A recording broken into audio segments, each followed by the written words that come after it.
Sinibingelele bantwana bakhehla, sinamukele.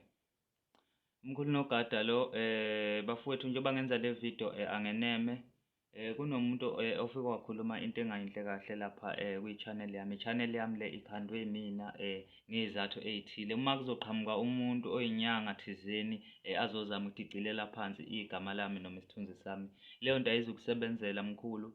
Kuzofanele uqale ezakhe izinto, uqale wakhe umsebenzi ukuze ukwazi ukuphila ezweni. Lezi zinto engizitshela abantu ezivula umqondo noma izinto ezihlukile kunalezi onokuzizwa angeke uzithole ndawo.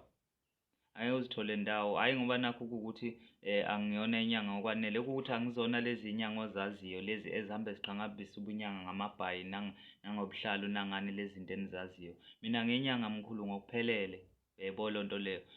Uma ukuthi mhlawumbe ufisa ukukholwa yilokho, fika ekhaya. Fika ekhaya ufike mhlambe nemithi yakho yokuloya mhlawumbe uyithembile ukuze sizoqiniseka kule nto yakho, uyabona. Okokuqala nje kukhomba ukuthi awukuye umuntu wakuleli zwe lakwethu. Ungcolisa igama lami uzoba nenkinga ngoba ngizosuke ngiku-trace ngikuthole bese uba nenkinga enkulu, uyabona. Kodwa-ke angiqondile ukusabisa nokufaka isihlava esibi kwabanye abantu, but angiyithandanga lento eyenziwe lo muntu because lo msebenzi ngowami and yimina engiwuqalile, awumthinti yena and akekho umuntu eseke ngadla imali yakhe mina throughout kubo bonke abantu esengike ngabasiza. Cishe abantu esengibasizile baningi kakhulu, baningi kakhulu through le channel. Abanye befika lapha ekhaya ngibasiza, kunanama-testimonials abantu bencoma umsebenzi engibenzela wona. Manje wena ungazami ukuthi uzama ukubukwa nokuduma ngegama lami ngento engenamsebenzi. Leyo nto leyo izokwenza ukuthi ungayi phambili empilweni. Umona nje lowo osobala ongeke uze ukuphumelelise. Fune uzame iy'ndlela zokuphila, uyeke ukuhamba ujaja abanye abantu. For the fact ukuthi ubukile umsebenzi wami waze wabona nokuthi ngiyi-scam noma ngiyiqola, lokho kunginikeza esinye isithombe, kusho ukuthi umuthi awuwazi, uhamba uwufunda lapha kuma-channel. Uyayibona leyo nto leyo. So ungomunye wabantu abasekude ukuphumelela empilweni ngesimo sendlela oziphatha ngayo noma indlela owenza ngayo.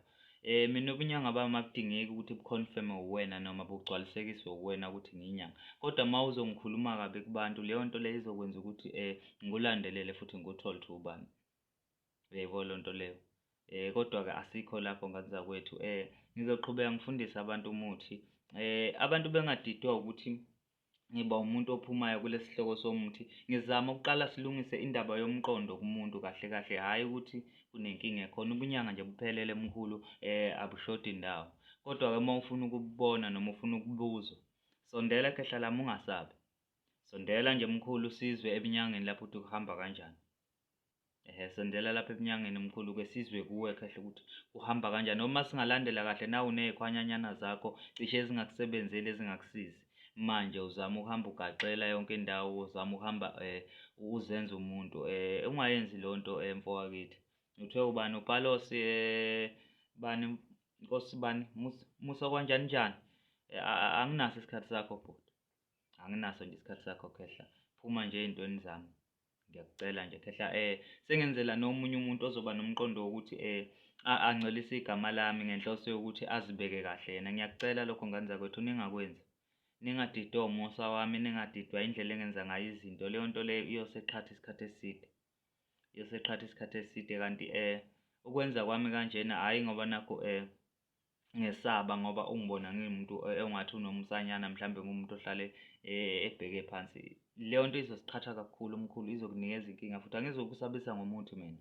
Yabo, ngiyakwazi ukuzenzela izinto ngezandla zami ngale nje komuthi mkhulu. Mhlawumbe ucabanga ukuthi ngilezi inyanga ezokusabisa ngezulu, angizokusabisa ngazulu mina. Ngizoyifikela mina ngqo, ngikhombise amasimba. Ya, angikusabi nje, hhayi ukuthi ngesabile mina mhlawumbe.